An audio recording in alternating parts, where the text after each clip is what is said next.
오늘 우리에게 주시는 하나님의 말씀은 잠언서 28장 5절에 있는 말씀입니다. 잠언서 28장 5절에 있는 말씀입니다. 제가 봉독해 올립니다.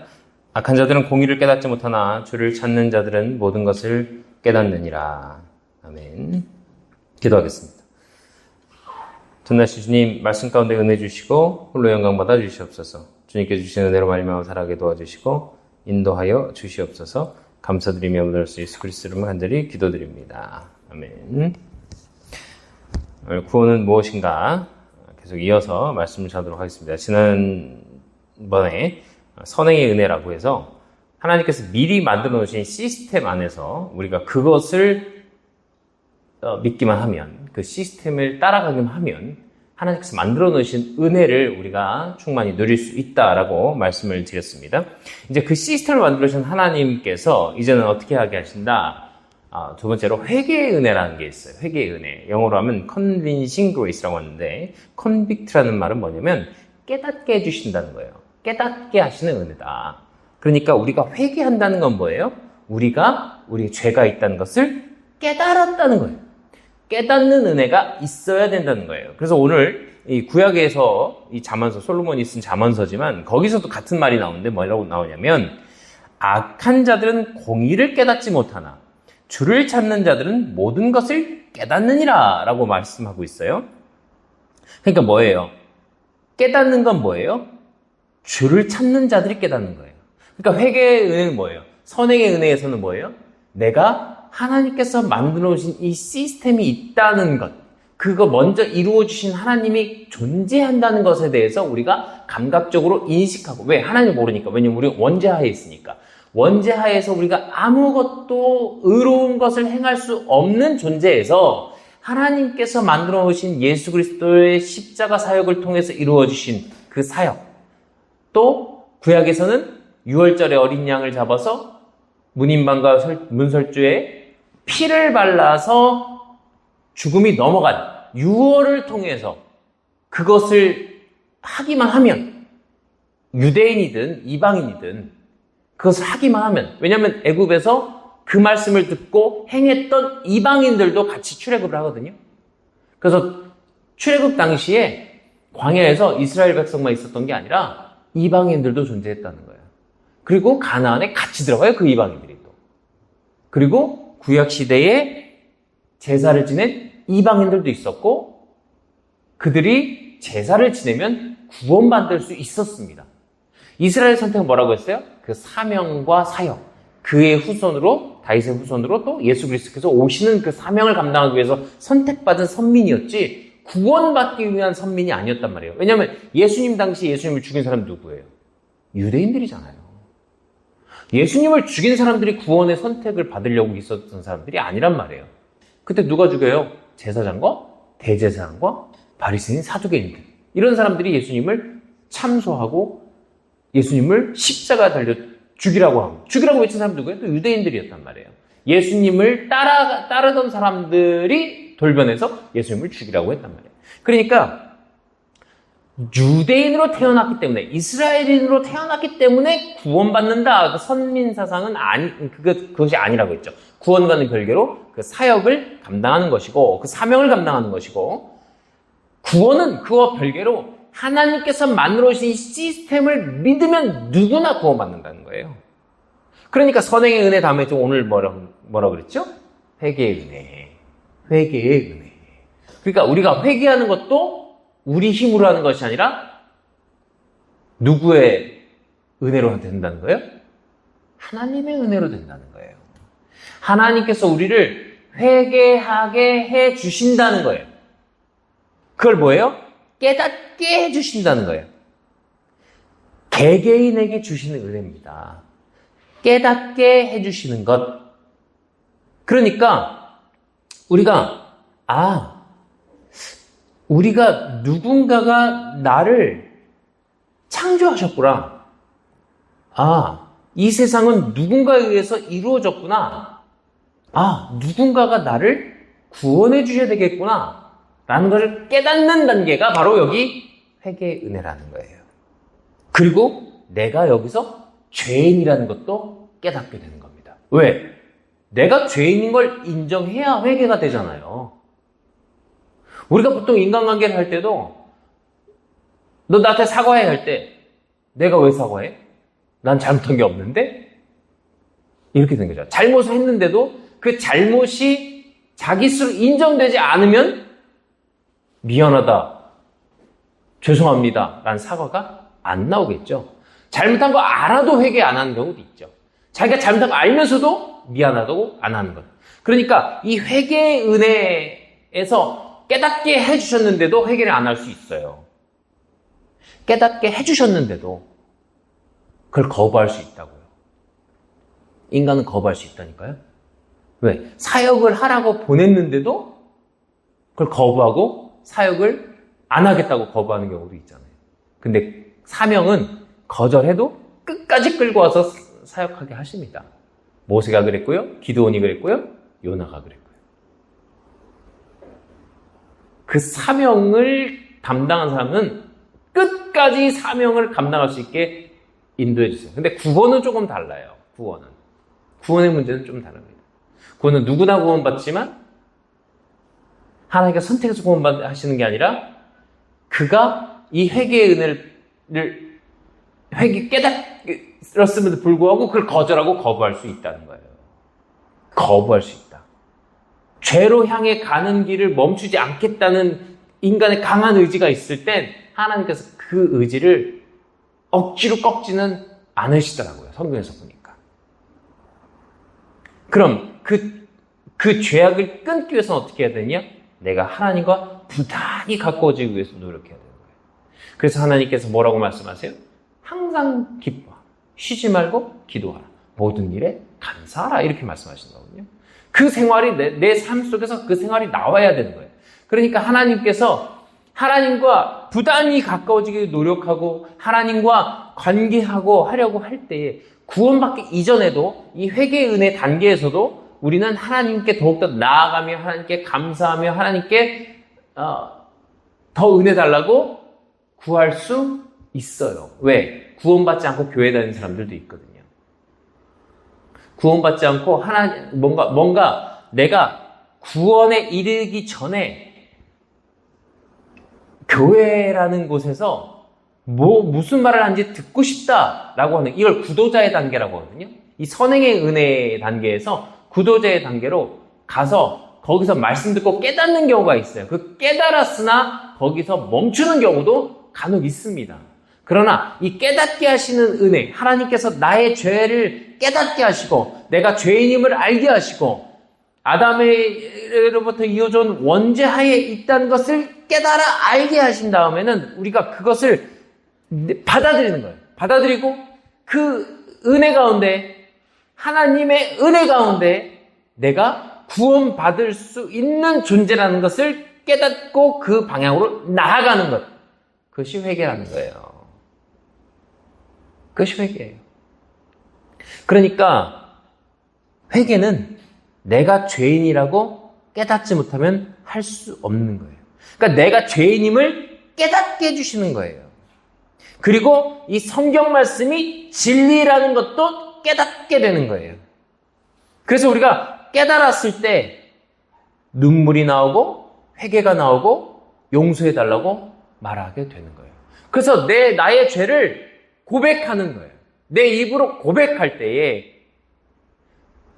나의 죄가 진홍같이 붉을지라도 예수 그리스도의 피로 눈과 같이 희게 해주신다.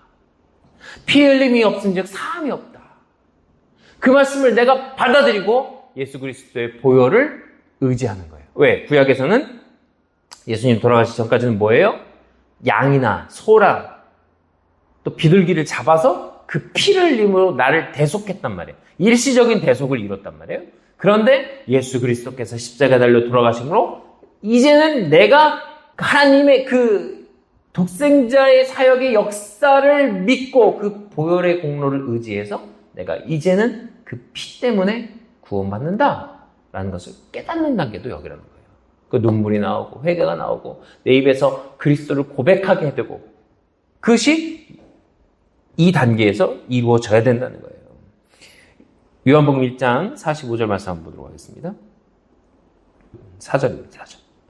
읽겠습니다. 그분 안에 생명이 있었으며 그 생명은 사람들의 빛이더라. 예수님을 얘기하는 거거든요. 5절 말씀에 그 빛이 어둠 속에 비추되 어둠이 그것을 깨닫지 못하더라. 아멘. 보세요. 예수님의 빛은 이때 비쳤는데 어둠은 그것을 깨닫지 못한대요. 그러니까 죄악 속에 있는 사람들은 그걸 깨닫지 못하는 거예요. 이게 뭐예요? 깨닫지 못하면 뭐예요? 회개가 안 되는 거죠.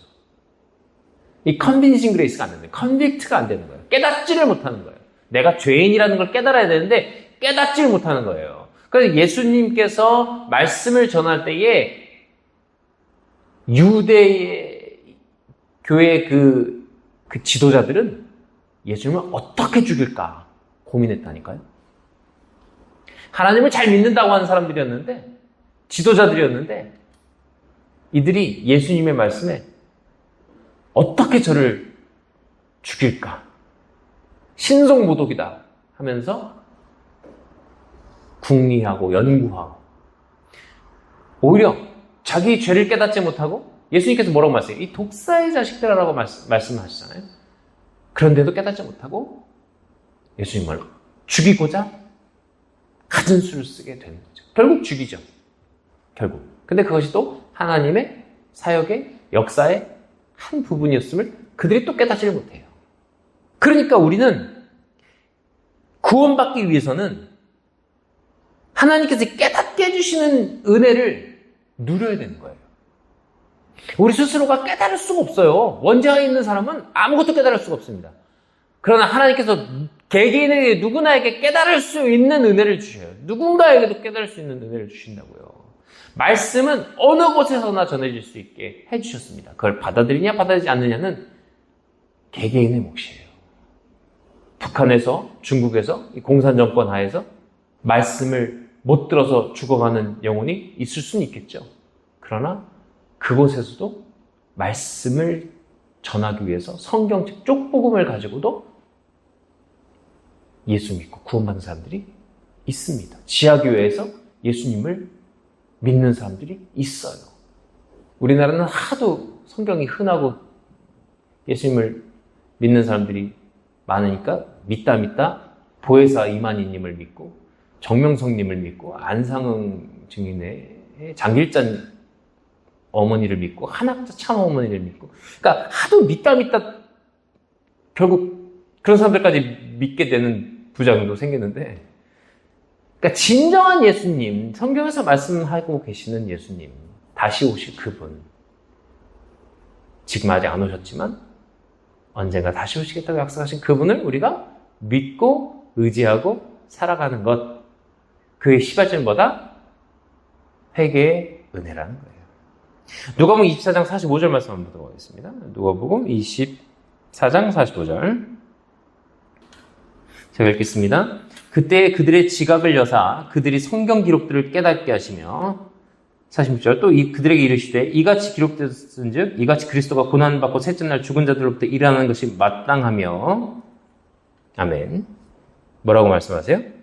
그들의 지각을 여사 그들이 성경 기록을 깨닫게 하셨다. 개역개정에서 보면 이에 그들의 마음을 열어 성경을 깨닫게 하셨다. 자, 깨닫게 하신 건 누구예요? 지금 여기서는 예수님이시죠. 예수님은 하나님이시니까 하나님께서 우리에게 깨닫게 해주시는 거라는 거예요. 깨닫게 해주신다. 그러니까 말씀을 깨닫고 그 깨달은 말씀을 마음으로 깨닫고 머리로도 깨달아 우리가 구원받는 자로 나아가야 된다는 거예요. 사도행전 8장 30절 말씀 한번 보겠습니다. 제가 읽겠습니다. 빌립이 거기로 내시에게로 달려가 그가 대언자 이사야의 글을 읽는 것을 듣고 이르되 그대가 읽는 것을 깨닫느냐 하매 내시가 이르되 누가 나를 지도해 주지 않으면 어찌 내가 깨달을 수 있으리요 하고 빌립이 올라와 자기와 같이 앉을 것을 청하니라. 아멘. 이 내용은 뭐냐면 이디오피아 간다게 왕의 내시, 아주 권력자예요. 그가 이사야서를 읽고 있는 거예요. 책을 읽고 있는데 빌립이 거기로 가서 성령님께서 인도하셔서 갔는데 거기서 이 말씀을 듣고 깨닫게 해 주었다는 거예요. 깨닫게 해 주었다. 그러니까 성령님의 인도하심으로 빌립을 통해 깨닫게 하셨다. 그러니까 이 회개의 은혜 단계에서 뭐예요? 성령님이 그들에게 깨닫게 하시기 위해서 기다리고 계신데 그들이 깨닫지 못할 때 어떻게 되는 거예요? 먼저 깨달은 사람을 먼저 보내서 복음을 전하게 하시고 그 복음을 전함으로 해서 깨닫는 역사가 이루어지게 된다는 거예요. 이게 구원의 시작이라는 거예요. 그러니까 이 단계에서 눈물이 납니다. 막 감사가 되고요. 저도 중학교 1학년 때 이 경험을 했었는데 깨닫게 되고 눈물이 나고 내가 죄인이라는 생각을 강하게 하게 된다는 거예요. 왜? 내가 죄인이니까 하나님께서 나를 사랑하셔서 이 죄 많은 나를 구원하시기 위해서 독생자까지 보내주셨고 그 독생자 하나님이신 그분께서 아들 하나님께서 육신을 다 내어 놓으시고 피를 다 흘려서 나를 구원해 주셨다. 그 감사해서 눈물이 나고 죄송해서 눈물이 나고 그런 단계가 이 단계라는 거예요. 골로새서 2장 2절 말씀 한번 보겠습니다. 읽겠습니다. 이것은 그들의 마음이 위로를 받고 사랑 안에서 함께 결합되어 전적으로 충만하고 확실한 깨달음에 이르며 하나님과 아버지와 그리스도의 신비를 인지하는 데 이르게 하려 함이라. 아멘. 이게 바로 회개의 은혜예요. 뭐래요?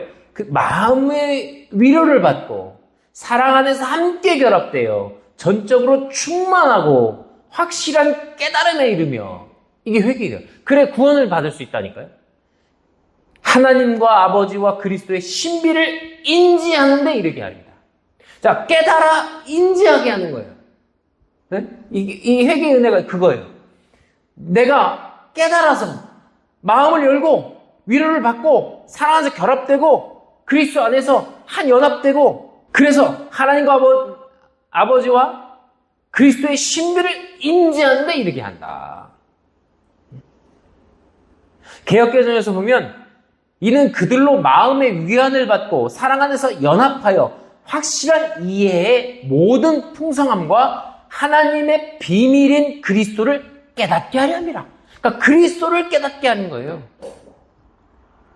그러니까 그리스도의 신비와 그리스도를 깨닫는 것, 그리스도 자체를 깨닫는다. 개역에서는 그렇게 얘기하고 있고 흥정역에서는 킹제임스 흥정역에서는 그리스도의 신비를 인지하는 데 이르게 한다. 아주 다 같은 말이에요. 어쨌든 그리스도를 깨닫게 하는 것, 그리스도께서 나를 위해서 십자가에 달려 돌아가신 그 그리스도의 신비, 그리고 부활하시고 승천하셔서 다시 오실 그분, 그걸 깨닫게 한다는 거예요. 그걸 깨닫게 하기 위해서 하나님께서 회개의 은혜를 지금도 우리에게 비춰주신다 그 말입니다. 여러분 구원 받으셨어요? 구원 받으셨습니까? 응?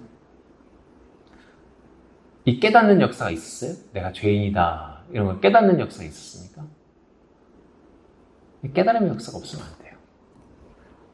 본인이 죄인이라고 생각하시는 분 한번 눈을 깜빡 해보세요. 지금은 죄인이 아니시군요. 죄인이었으나 구원받은 자들. 아, 여기 다 구원받으신 분 계신가 봐요. 구원받으셨어요? 이 깨달음의 역사가 있어야 되는 거예요. 왜? 하나님께서 깨닫게 해주셔서 나의 죄를 고백하게, 내 입으로 고백하게 하시는 거예요. 왜 죄를 지었을 때 하나님께서 그들 찾아가시잖아요. 아담과 하와를 찾아갔을 때 뭐라고 말씀하세요? 너희들이 어디 있느냐? 찾으시단 말이에요. 죄를 지었을 때. 깨닫게 하시려고 하시는 거거든요. 아담은 뭐라고 그래요? 저 여자 때문에. 하와는 뭐라고 그래요? 저 뱀 때문에. 자꾸 자기의 죄를 전가시키고 다른 사람 전가시키면 회개가 아니잖아요. 내가 잘못했다. 우리가 다윗의 죄를 볼 때에 다윗의 하나님께서 내 마음에 합한 사람이라고 말씀하신 이유가 뭐겠어요? 엄청 큰 죄를 지잖아요. 근데 뭐겠어요?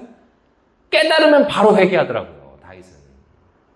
사울은 깨달아도 회개를 안 하고 다윗은 깨달으면 회개하니까.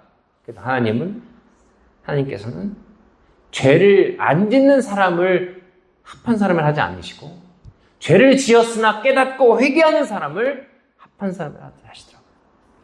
그럼 뭐예요? 구원받기 위해서는 뭐예요? 깨달아야 된다. 그럼 혹시 구원 못 받으신 분이 계시다면 오늘 이 시간 깨닫는 시간 되길 바라요. 나의 죄를 깨닫고 그 깨달음을 통해서 하나님 앞에 나아가는. 그래서 구원에 이르는 모든 성도들 되시기를 간절히 바랍니다. 기도하겠습니다.